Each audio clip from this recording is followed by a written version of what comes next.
Ladies and gentlemen, hello and welcome back from New York City. You're watching WCS America. Hopefully you're having a wonderful Monday evening. I'm Axeltoss, joined by Axslav, watching WCS America.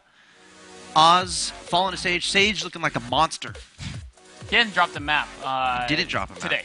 And that's it. And it was for Sen and versus Oz. He didn't drop a map. Yeah. That's how insane this guy is. Sage is a guy. Look out for him in Season 2 Premier League. This guy is going to be scary. I would not be surprised to see him make a top 8 performance next season. I'm going to make a guess here. Whatever group Sage ends up being in, it's group of death. It could be. I mean, because the way the groups will be made is there'll be one person from the top 8 who's going to be amazing, right?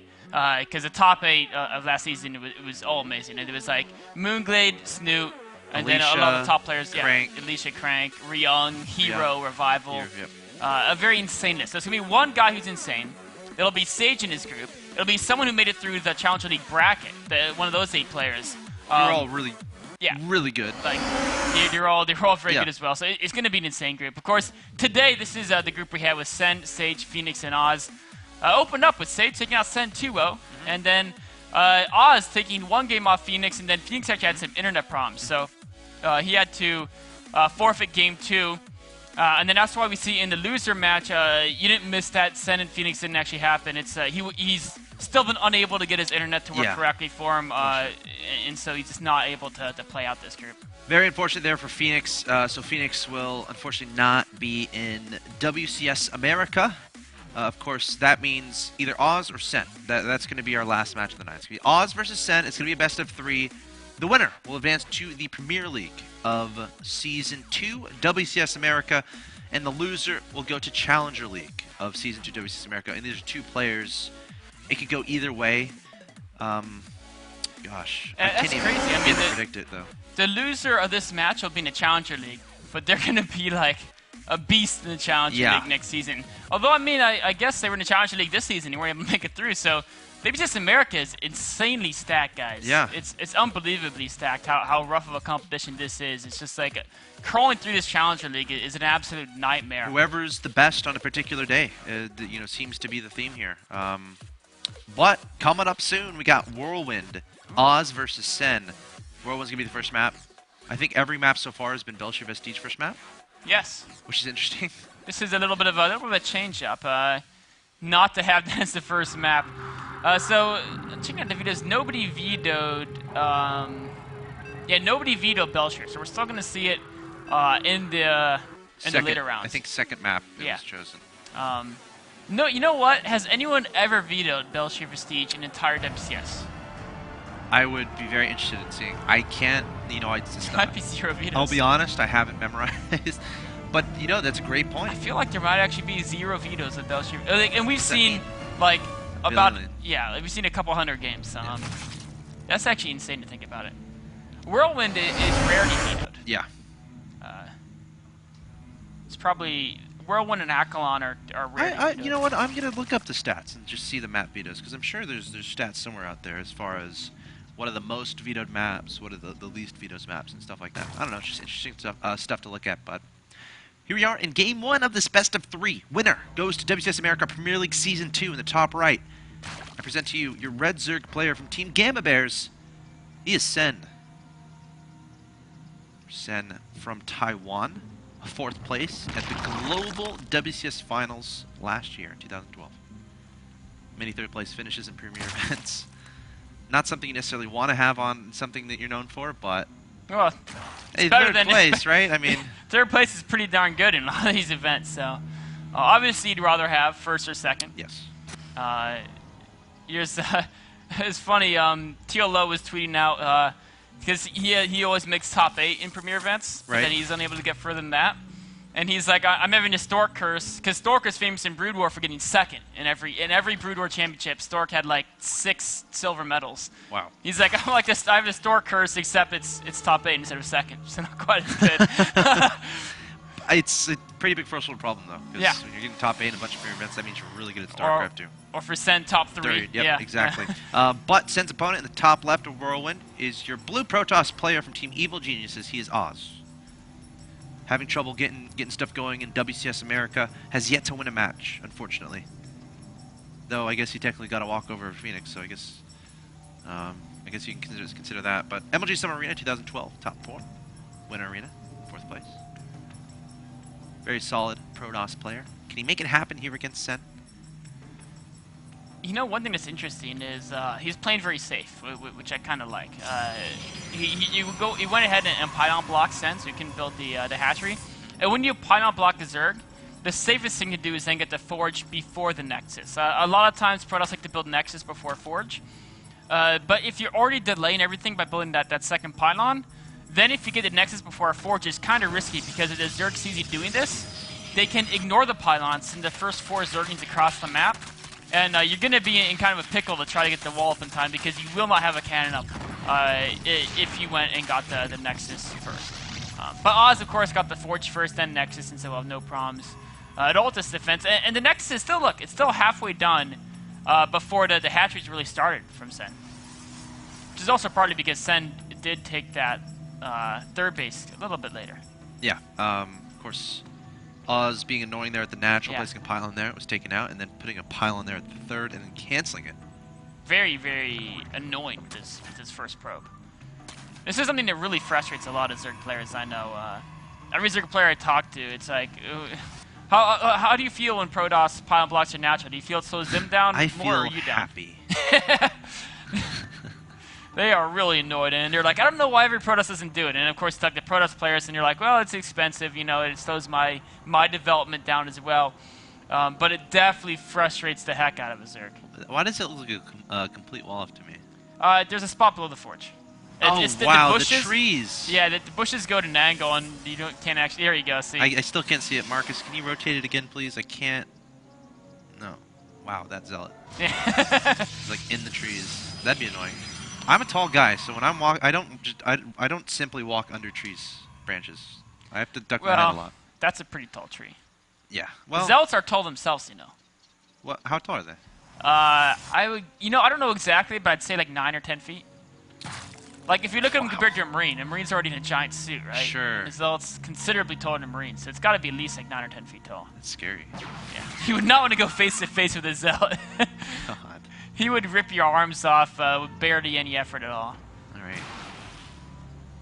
So a little bit of a scouting expedition here, and a little bit of pressure with the Stalker-Zealot combination. This goal is to 2 things. One is to, stop Sen from making nothing but drones, although he could probably defend with just queens. But he's not actually. He's making 12 Zerglings, which is a lot of Zerglings to deal with just the Zealot and the Stalker. Yeah, so, I'm trying maybe to think about that. He really wants to drive them away, and then maybe he can use a lot of these extra Zerglings to scout for proxy pylons. Maybe he just wants 2 unit kills. I mean, or the Zealot maybe scare his opponent. Like if Oz sees a bunch of links, he's like, wait a second. Oh, the Stalker has got to be careful. Yeah, this is actually not as easy as it might seem as far as the Stalker running from all these Zerglings. If you just run straight away, yeah, you're usually safe. But if you try to be fancy and micro and get a couple hits off, it's no. Or you accidentally like slam up against a wall somewhere or something. It can get a little dangerous. So Overlord scouting the main of Oz, Sentry takes it down. Look at this. This is what Oz is known for. These very fast third bases. And maybe Sen knows this. He was trying to take advantage by getting all the early Zerglings, but it doesn't matter. Like, this is...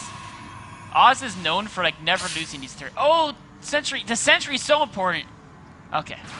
Man, that was... Oz is scaring me, man. He's playing with fire. He is.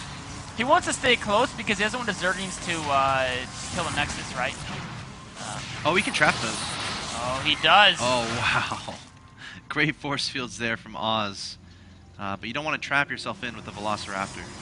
This is true. He does have the cannon. You've got to be a little bit careful. He micros the sentries well. He shouldn't lose any. And look at this, man. So many Zerglings died. Opening from Sen definitely backfired there. He wasn't able to get really anything done. So now what does Sen do from here? Like, you're seeing that like crazy fast third. And the third is actually towards him too, you know. A lot of Zerg players would just spam roaches here and try to overrun it. But Oz got famous for the fact that he would never lose his third in PvZ. Like, there was a time when every Zerg was max roaching, and Protoss were like, I can't even take a third base, because that was when Stefano was just crushing everyone.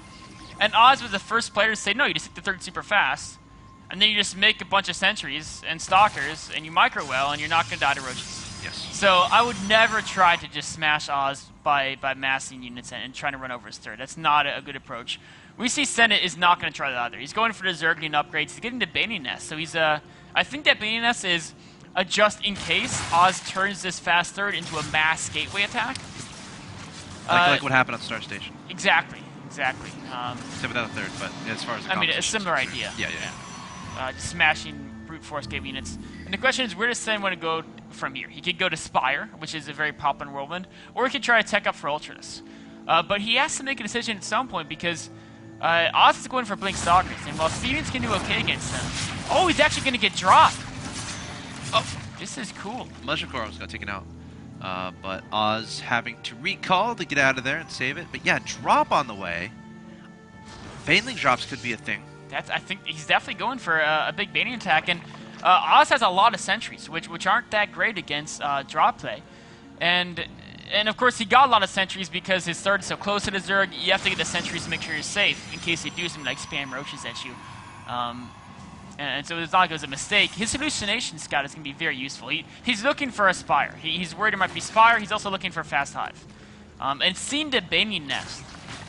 Now, how is he going to react to this? Is he going to go straight for Storm? You might see all these 42 links popping out. Oh, yes. That would tell him that it's definitely an attack. That's a lot of links. Okay. Now, Overload speed is on the way as well, obviously. Getting Overload drop without Overload speed is kind of silly. Looks pretty sad. Yeah. Overload's inching along trying to drop units. I've seen, there has been games where speed was forgotten. Yes. I think I remember a game like that in WCS America.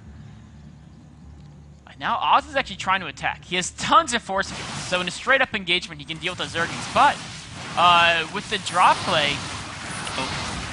nice by Sen. He doesn't lose too much there. He's trying to buy time to get these Spine Growers up, but Oz isn't giving him the time. It's a lot of links. One Stalker whipping, trying to jump over the Blink Stalkers, but look at this. Oz coming forward. Great force field here from Oz. Speedling's trying to make something happen, but not able to find a gap. And Sen is going to back up. Has to be careful going up that ramp because if the bottom of it is force fielded. How many units have died from Sen's point of view? Not a lot. He's lost 7 units in this game so far. Just the force fields are so good. Wow. Sen is being massacred here, man. Just like this. You know what? But once the force fields run out, but there might not be any Zerg left. Yeah. I think he's killed like almost nothing. Yeah. This is one of the most efficient engagements I've ever seen in StarCraft, basically. And again, Oz has the ability to make so many units behind this. He's on a 3-base economy as a Protoss at this point in the game. More force fields going down, isolating the links, isolating the queens. I wonder, it's got to be like a 4-to-1 cost efficiency on units. It's 180 to 13. Oh, look at 180 to 13. Of course, they are Zergian, so it's really about 3-to-1 ratio. It's not as bad, but it's still, this is insane efficiency. The force fields, the blinks. Wow. There's the GG. Oz showing phenomenal control in Game 1. And I was wondering, I kind of saw that happening. Once Protoss gets a big army, you can't beat it with just Speedlings, right? Right. Because force fields will just Speedlings scale up. Well, if there's no sentries. Yeah, you're right. But a big army that involves sentries. Sure. And so I was like, is Sen going to get Mutas to try to snipe the sentries? Is he going to go for Ultras and Infestors? Because if the Protoss clumps, you can chain fungal sentries. And then you got drop. But he was never able to utilize the drop. Of course, versus Blink Stalkers, it can be difficult. But just throwing units at this army is just not going to work. Yeah. And we saw that. Unless there's miscontrol, unless, your opponent hesitates for a second, but Oz isn't the kind of guy who's going to do that. Look at the force fields are just stellar. And you know what I love? People are like, oh, he's force fielding late, there's Zerglings getting in. That's intentional. Yeah. He wants to let some Zerglings in, because if he force field and those Zerglings get in, Zerg just backs away and you wasted all your force fields. Right. So what Oz did is every engagement, he would let like 1/4 to 1/3 the Zerglings in. Then he'd force field, and then the Zerg's like, well, like if I back away, I just lose 1/4, 1/3 of my army. If I keep going, I lose 1/3, 1/4 of my army. There's no good answer. Yeah, he's just screwed. So beautiful, beautiful force fields by Oz. Very well played. Yeah. Very well played indeed. He's up 1-0, which means he's 1 win away from advancing to Premier League and knocking Sen to Challenger League next season, which a lot of people watching would kind of be shocked by a little bit. But again, with a group as formidable as this one, a really good player is going to be in Challenger League next season. So guys, stay tuned. Potentially the last game of the evening is going to be coming up. We've got Sen versus Oz, Game 2. Stay tuned.